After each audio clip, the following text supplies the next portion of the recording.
Page 130, 130, for the secret of the method. The battle against procrastination and the path to true change.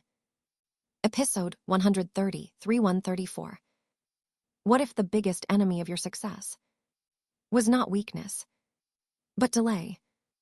What if the difference between those who grow and those who remain stuck is simply who acts today and who waits for tomorrow? There is a powerful spiritual warning in Islamic wisdom. The most dangerous weapon of Satan is procrastination, not stopping you from doing good, but convincing you to delay it.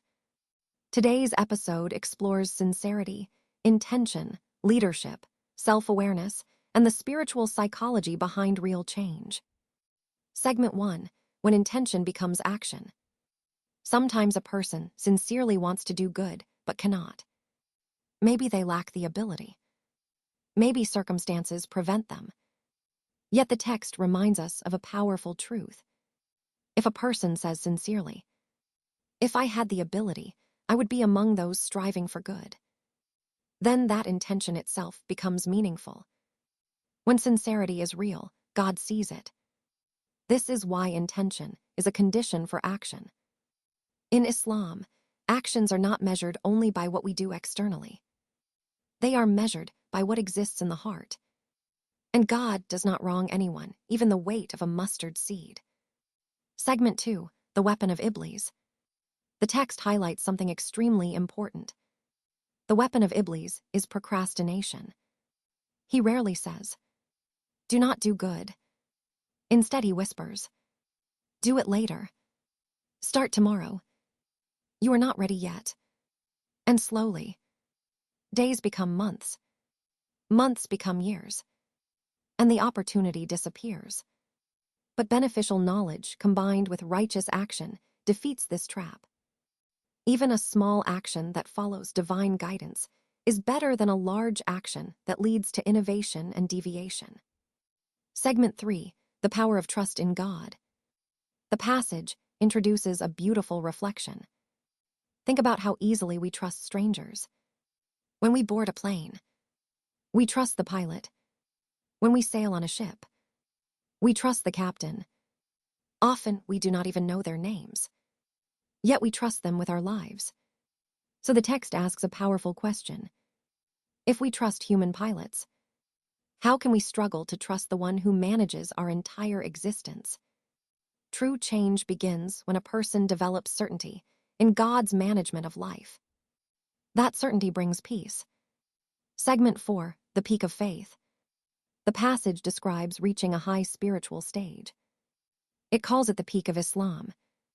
At that level, a believer's emotions align with divine values.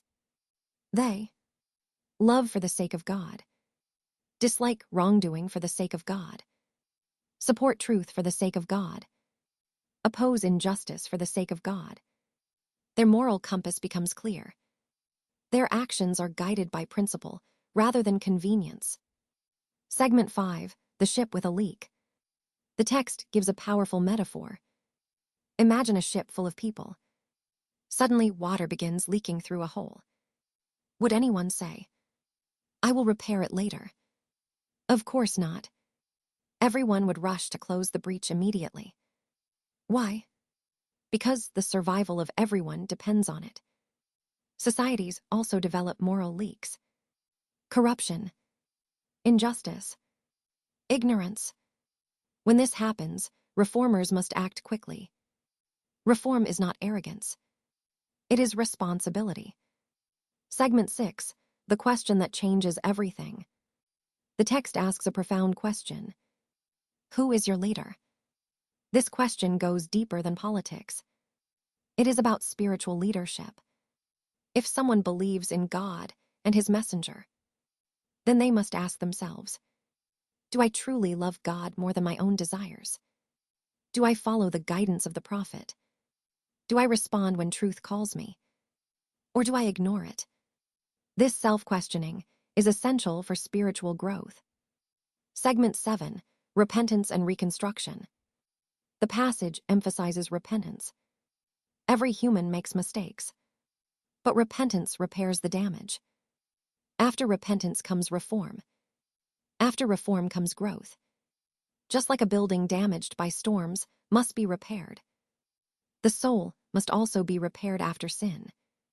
The goal is not perfection. The goal is continuous return to God. Segment 8. The danger of empty claims. The text warns against a dangerous illusion: claiming faith while ignoring divine guidance.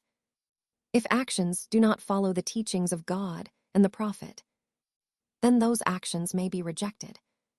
Even acts that appear good can become meaningless if they contradict divine guidance. True sincerity requires obedience to truth. Segment 9. Losing control of the self. Another psychological insight appears here. When someone abandons the worship of their creator, they eventually become enslaved by something else. People, systems, desires, social pressure. Such a person may be deceived, manipulated, and humiliated. They may even defend those who exploit them. Why? Because they lost control over their own soul. True freedom begins with servitude to God alone. Segment 10. Personality types in society. The text identifies several personality types: the confident leader, the analytical reformer, the observer, the emotional follower. Each personality has a role in society, but understanding them is important for building effective leadership and reform.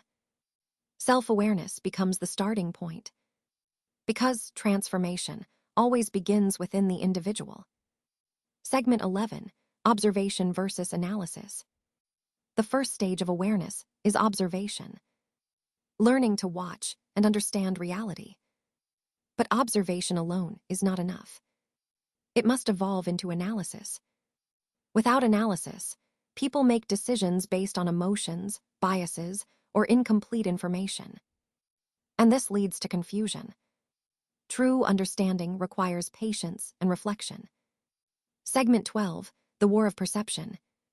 The passage introduces something very relevant today: a war over perception and awareness. Many people unknowingly follow systems they never questioned. They imitate ideas blindly. They absorb false knowledge. And slowly, they become controlled by ideologies they do not fully understand. This is described as a form of intellectual manipulation. The solution is awareness and critical thinking, because knowledge is power. Segment 13. Change begins with the self. The final message of these pages is clear. Real change does not begin with society. It begins with the individual. If a person does not understand themselves, control their desires, and seek truth sincerely, then no reform can succeed. Growth begins with self-knowledge, because knowledge creates strength, and strength requires flexibility and wisdom. Closing reflection. These pages present a powerful roadmap for transformation.